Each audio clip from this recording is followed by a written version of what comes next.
Gary Smith, Florida Times Union. Marcus, we know this. Every team wants to win these bowl games as an end to what has been a good season. It's the reward. But I wonder, are you looking for anything in particular tomorrow that will give you some good signs towards the future next year and beyond? Yeah, the most important thing is winning, and that's going to give us the most momentum as we continue to look forward. And but as I told the players yesterday in our team meetings, our focus is right now. Our focus is finishing the season off right now in the right way. And if you continue to focus on the future and think about the future, you're going to lose this opportunity we have right in front of us. And so the future will be taken care of if we finish the season off the right way. And that's 100% where my focus is, and I hope this team is. Good. Tim Priester, Irish Illustrated. Starting with you, JD. South Carolina's good in the red zone offensively. You guys have struggled in that aspect. What do you have to do? Have you been able to pinpoint what some of the issues have been, and what do you have to do to be successful in that aspect? Yeah, they're a very talented team, and I mean, they have the ability to go in and out of different personnel groups and also be able to go into that wildcat look. And so just being able to prepare properly, and then also looking at ourselves and being able to make sure we're fundamentally sound as we go into this game after not playing a month. A question for you, Jarrett. Obviously, this time of year, a lot of people are opting out of games. You have a history of some injuries, but you've chosen to play. What went into that decision? Did you give any consideration to joining a couple of your teammates? The way I looked at it is just, it's one more opportunity to play with this group. And for me personally, to pass on that opportunity, despite all the injuries, the injuries come and go, but the memories, those last forever. And I really had no thought of, opting out or not practicing or anything like that. I wanted to, finish this thing off the right way and, play my last game as a Notre Dame football player. Coach Freeman, a year ago now, your emotions, I would imagine, were a lot different than they are today. Can you compare and contrast and give us an idea where your head was last year at this time? I'm sure my emotions were all over the place. I remember having a press conference next to Mike Gundy, and kind of just, it was obviously surreal. You're just kind of figuring it out one day at a time. But you know what, Tim? I think you're still figuring this thing out. And I don't think the day will come where you say you got it all figured out. And that's the reality of this profession and having the opportunity to lead this great group of young men. And so I think you have a plan and you have a sense of, hey, here's how we want to proceed, but those plans obviously have to continue to enhance and change depending on the situation you're in. And so a year later, we have a practice structure. We have a plan that we looked at for this year compared to what we did last year. How can we enhance what we did last year? And we'll get a chance to go out and play an extremely talented football team and be able to reflect right after this game, be able to look back and say, okay, where can we enhance our preparation and making sure the next bowl opportunity we have, we're in a better situation. Right here in front. David Linebacker, Charleston Post, and Courier. If all three of you could chime in on this. So when you've been preparing for South Carolina, watching their game tape, how much attention did you pay to just the last two games in particular, as opposed to the 10 before them? I think one of the biggest things is you can see they're clicking towards those last two games, and things were working really well, especially against two really good opponents. And so obviously they're hot at this moment, and so you're going to know they're going to come in confident, and you're going to know that they're going to come in with that kind of swagger. But then at the same time, we know that we can look at those kind of film, those kind of clips, and those kind of games right there, but know that kind of is something that they're looking to enhance and kind of go off of, and then also know that with the guys that they're potentially having the transfer portal and stuff, that we can look back at ourselves and be able to just work on improving ourselves. I think you always pay a little bit more attention in the past couple games, really any opponent. I mean, schematically, from September until the end of November, things are a lot different. Players improve, injuries, opt-outs, transfers, things like that happen. But I think similar to what JD said, is this team has played really good football. I mean, they beat two top 10 teams, and they play with that swagger, and it shows on film. So we're going to come out ready to play tomorrow. Yeah, I'll just reiterate what they've said, but when you prepare to play a team, you want to prepare to play the best, right? What you've seen them put on film being their best, and I think the last 2 games they've shown that they can beat any team in the country. And so that's our preparation, that's our challenge. We're saying that's the team we're going to face, and we'll see what happens tomorrow, but that's what our mental preparation has to be.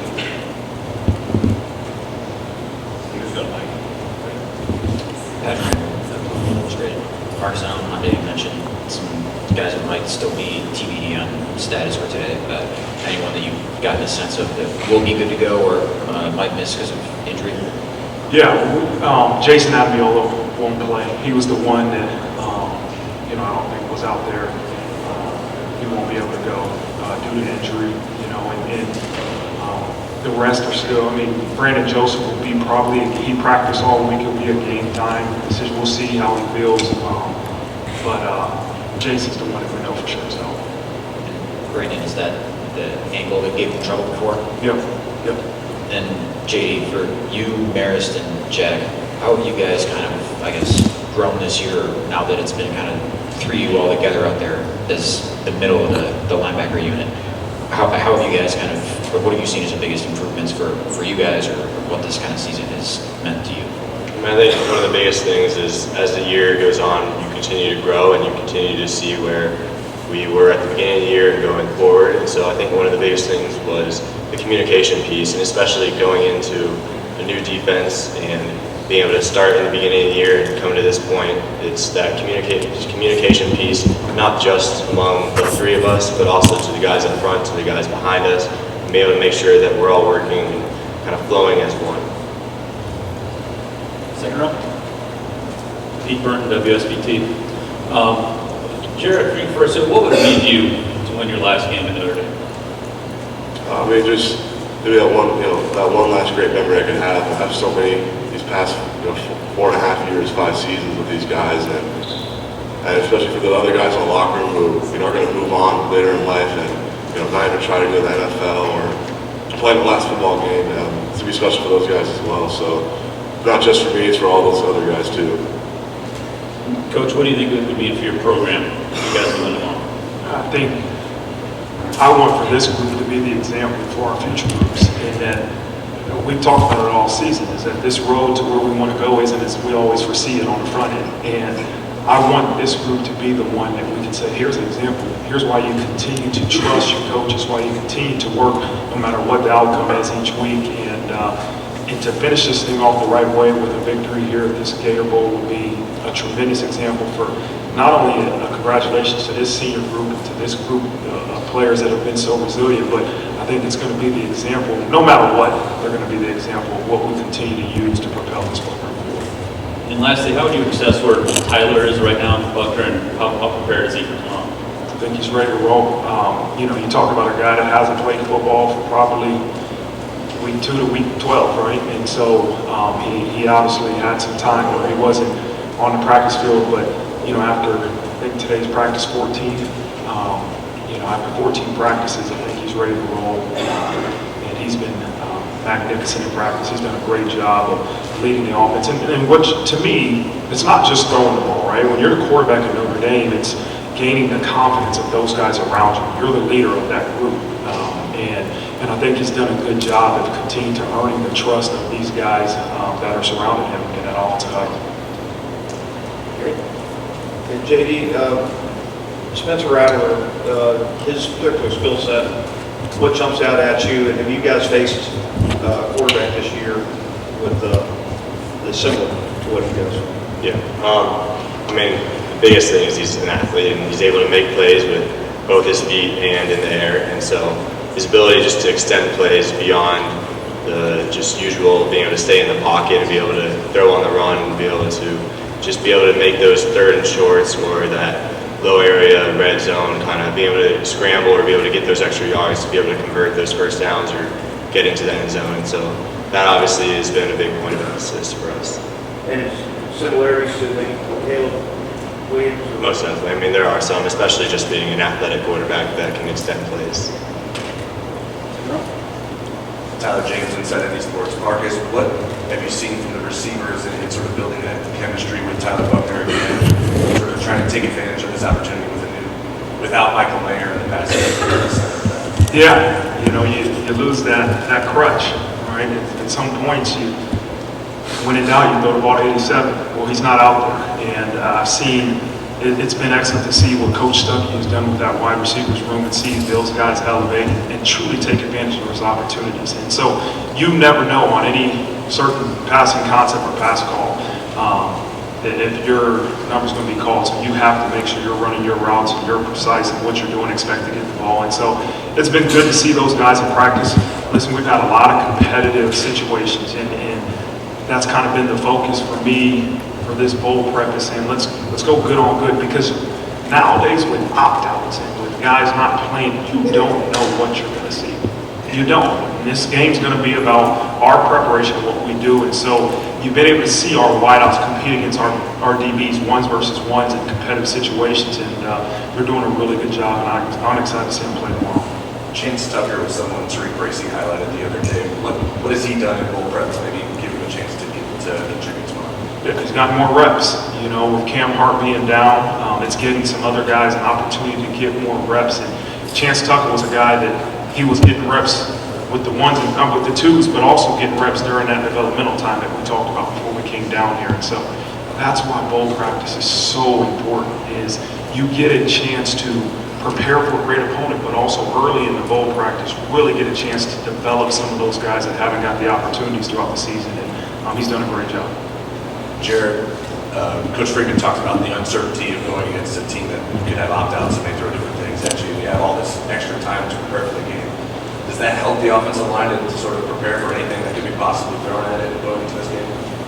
Yeah, I mean, I think it was sort of opt-out, especially on their defensive line. You always maybe expect a low-ranked goal or guys kind of moving positions, but at the end of the day, we still have 12 games of film to watch and understand the run escapes, the pass rush moves, third down schematically. So at the end of the day, it's just kind of going on the first couple series, figuring out what their game plan is going to be, and then just making the adjustments on the sideline. Pete Sampson with the Athletic. Jarrett, in terms of working with Coach Hiestand over the course of 12 games here, when did you feel like the offensive line really sort of figured it out, and how has sort of Hiestand been in the last maybe month and a half of this season when you guys were clicking in terms of maybe trying to figure out ways to push you even further? I remember at the North Carolina game, just talking to Coach working on the planes, that he kind of sees the cohesiveness and togetherness of the unit, and he understands that a new group of guys out there. Blake Fish only played a couple of games. He was just in that center. It's going to take time, but I think throughout the season, that's the moments more crucial, and the guy to have in situations where it's 2-minute, 4-minute short yardage that we improved that area. The past month he's been great. Folks on development of us, and he's still the same guy every day. He's still going to attack and get after you, but it's been an awesome experience having him as the offensive line coach this year. And Marcus is kind of forward-thinking, but in terms of potentially taking a quarterback in the transfer portal, what is your process for that, timeline for that, and as you're evaluating guys with Tommy that you may like, how important is sort of game experience where you actually have a lot of college teams to look at this point? Yeah, that's something we do every day, is we look at the portal, we look at high school recruits, we're always looking to enhance our roster. There is no timeline. It's all about fit. It's about making sure you find the right guy at any position, quarterback being one, and we're looking at all positions. And again, it has to be the right fit. They have to not just enhance our roster athletically, but they have to fit into the Notre Dame locker room. And that's something that we'll continue to investigate. Recruiting is an everyday thing. It's not a time, it's an everyday thing that we have to do and we must do. And that's something, so I can't give you an answer for when that will happen. We're constantly looking and evaluating in all positions, and whenever we find the right guy.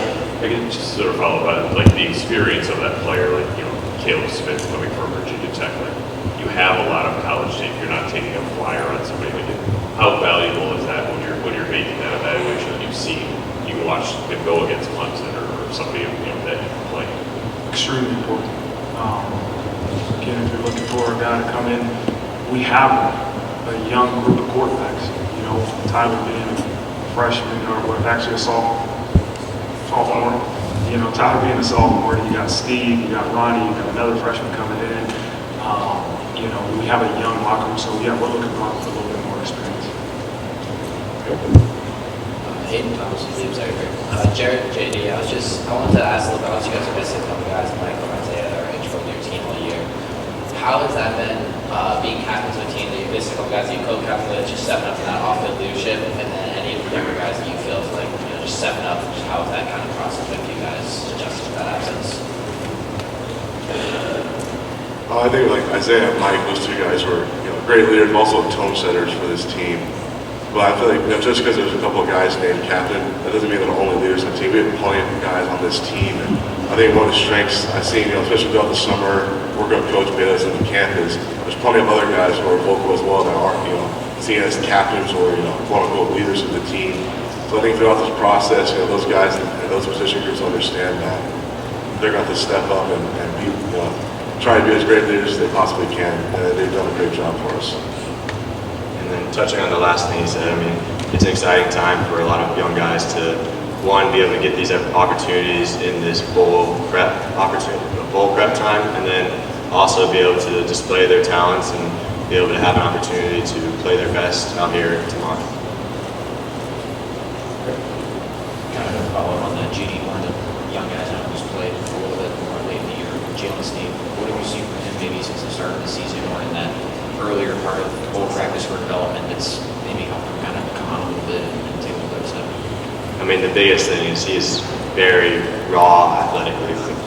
He has so much athletic talent and so much athletic potential that you can see such flashes and stuff that, kind of remind you of blue light. And so those instances where you see that is super exciting. And so he has so much to build off of, and it's just exciting to be able to see him be able to step into a little bit bigger role, one step at a time. Hey, Coach Freeman, Chad Frazier from ABC Columbia. I think you said after the Tennessee-South Carolina game that the Gamecocks looked explosive and you were impressed. I'm curious, what's been the most impressive thing about Shane Beamer and what he's been able to do with this team down the stretch heading into this game? Yeah, you talk about a guy that this is his second year being head coach of South Carolina and first head coaching job, and I think he's done an excellent job of recruiting, developing, and improving.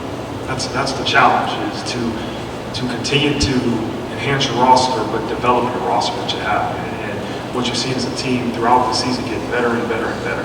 And at one point, you could have saw his season, the South Carolina season, going one way or the other. And they went one way, and they went vertical. They got better. And that's, to me, a reflection of the way he's led. And so he's done a great job with this football program. Any other questions?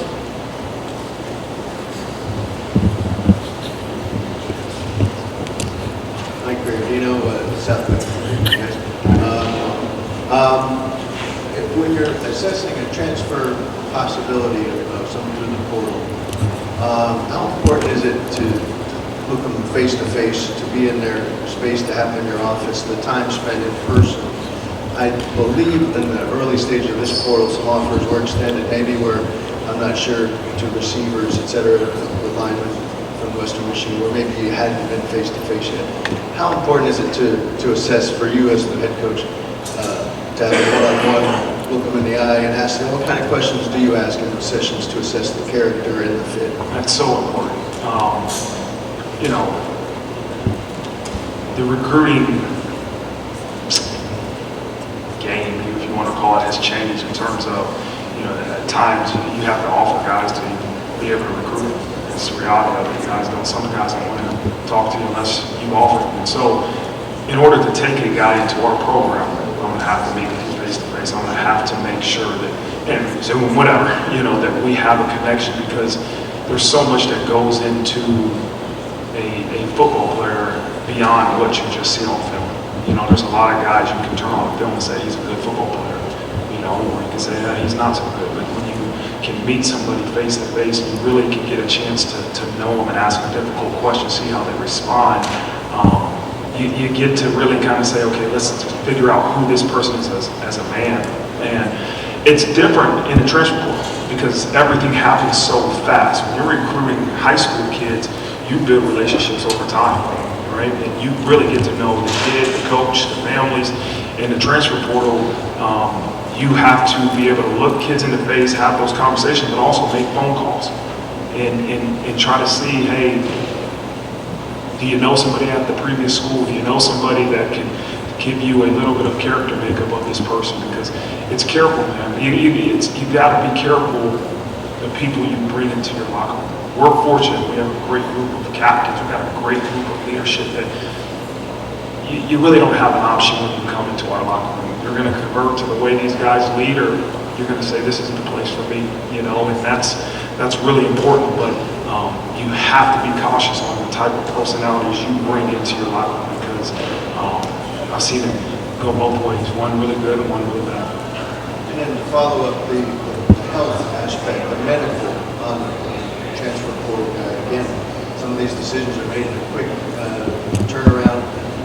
Do you need to have your own doctors look at someone physically, poke and prod, the way it would happen in free agency in the NFL, or can you accept what you would see from reputable doctors out there, especially about complicated medical issues? Yeah, I'll always lean on our doctors to give us a thumbs up or thumbs down. Maybe they didn't medically evaluate them, but they can make phone calls. They can look at the medical history and be able to say, okay, hey, we feel good about this, or no, this isn't going to be something that's good for our program. I'll always lean on our doctors. But you don't need the doctors to physically have hands-on or do their own deals. I need the doctor's blessing. So does that mean they can physically put their hands on? Not all the time, but I need them to look at me and say, we feel good about this, and that's part of it. Marcus, the captains talked about their leadership, but evaluating the season, what did you learn about leadership from the two individuals sitting next to you? That your culture, your leadership's really revealed when things aren't going so well. And I learned more about these two guys and our captains in the difficult times than I did during the times that things were going really well. And these guys continue to take control of this team, and sometimes as the head coach, you feel like it's everything you say to the team that's going to get the culture, get this program where it needs to go. These guys do it. They take care of the messaging that needs to be said. I'm fortunate that I have a great group of leaders that when things weren't going so well, they really took care of the locker room. I'm sorry, Glenn Clark with Irish Illustrated. And for the captains, what is the one thing that you learned from Marcus Freeman this year?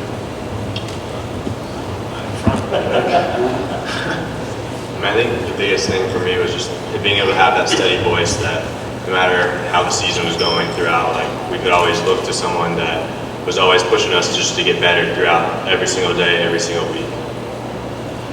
I would say authenticity. Everything he says has a purpose. He's not just saying stuff just to say it.